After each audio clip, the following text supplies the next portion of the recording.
We're back now, and I'm excited about being with this guest because somebody asked me to describe what Pamela Ferdin's been in Hollywood, and I said everything. They said, no, you're exaggerating. I said, no, everything. I said, just go Google it, look for anything, anybody needed a child actor, a teenage actor, when you were active, because you've sort of gotten out of acting for a while, and we'll get to that in a minute. But you Google that and you say, gosh, she's in everything. She's with Clint Eastwood, and she's on Gunsmoke, and she's on Branded, and she's on all these movies and everything.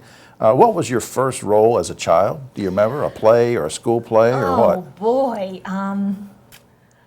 probably a little play when I was about 4 years old called The Christmas Tree, and I honestly don't remember much except the audience and the theater looked so huge, and then when I went back years later, it was so so small. small. Did you like the feeling? Did you recall liking the feeling of being in something? And you know, I think I realized that I enjoyed doing what I was doing when I started meeting such interesting people.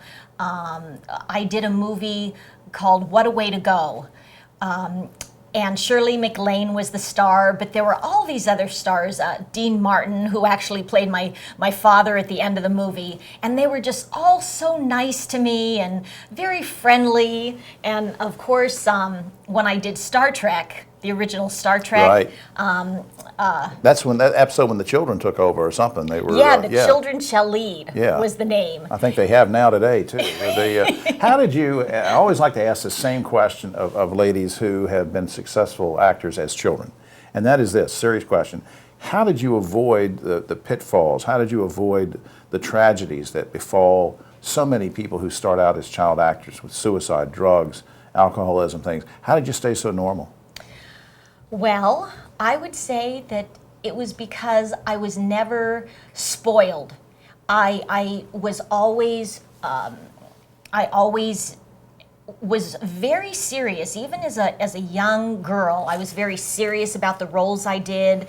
My mother was a very good acting instructor, and she was critical, and so she wanted me to do my best. Right. And because it was a job. It was a job, and she wanted me to do my best, and I wanted to do my best, and so I think it was that my mother always kept the focus on my work rather than all the fun that you could have afterwards. I really Right. didn't party, and she didn't allow me to go to these parties and events. I was a working actress. Good for her. Ever since I was 4. Very grounded.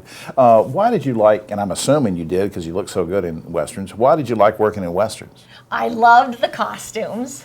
I loved getting dressed in all those great costumes because in those days they would take me up to, let's say, Paramount, and they had an enormous wardrobe department, just floors and floors and floors. Well, Edith Head was there for a while too, doing costumes. I think. Edith really? Head, yeah, I think so. Yeah, I never met her. Lots of costumes and stuff. So you play dress up is what it came down to. Oh yeah, and they had just a huge floor of just Western periods. Cool. And so they would try on different tie-up shoes and which one fit, and it was wonderful. I want to talk in the minutes that we have remaining about. And also, excuse me for interrupting, but also I think it was because I really like history, and I always liked going back in time to a simpler time. And I think the Westerns were a simpler time. No, I agree. I agree totally. I love to watch them, and I love to watch you in them. I promised you, though, when we were talking on the phone last week, that we would talk a little bit about animal rights, about animal education for people, about preventing animal abuse. Why did you become so active in that? You've really turned your career from saying, look, I've acted before, but now I want to really concentrate on something to help animals. Why? Because I think animals are the most oppressed of any being on the planet. They don't have a voice. They have a voice, but we can't understand what they're saying. And I think people treat them like they don't have feelings, and they're sentient. They feel, they suffer, they have needs, they have wants, they have frustrations.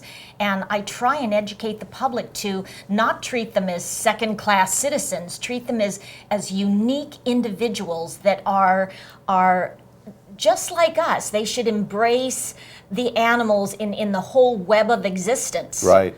Yeah, and we have I think I told you the other day, we have a no-kill shelter here in this area, but there's not enough of them around, right? Oh no, people need to adopt instead of going out and buying a dog or a cat from a breeder or a pet shop. If everybody just went to their local shelter or a rescue And adopt, and yeah. adopted, we wouldn't be killing these wonderfully, perfectly healthy animals. That, Absolutely. You know? And before we run out of time, going from serious to the sublime, you know, one of my favorite movies to watch you in, it was disturbing, but it was The Beguiled with Clint Eastwood. And in it, you actually poison him. You're a little girl, you poison Clint Eastwood, which makes me... Don't give it away! Well, it makes me wonder, am I in any danger if I make you angry? Only if you hurt animals. Oh, well, no, I would never do that. It was interesting because he hurt my animal, and that's why. I don't know if you saw the movie. The movie is great, and it was one of Clint Eastwood's best acting jobs. Right. And he killed my turtle at the end of the movie. I saw that, but that And- wasn't a real turtle, was it? No, Oh, no, but still. That was disturbing. It was Pamela- supposed to be a real turtle, so I killed him with poison mushrooms. You're devious. That was rough. That was rough. I don't want to make her mad. Pamelynferdin, who's been in everything, and she is still doing everything and doing great work on behalf of animals and the animal kingdom. Thank you for doing this. Oh, thank you so much. It All was right. fun. Thank you. We'll be right back after this.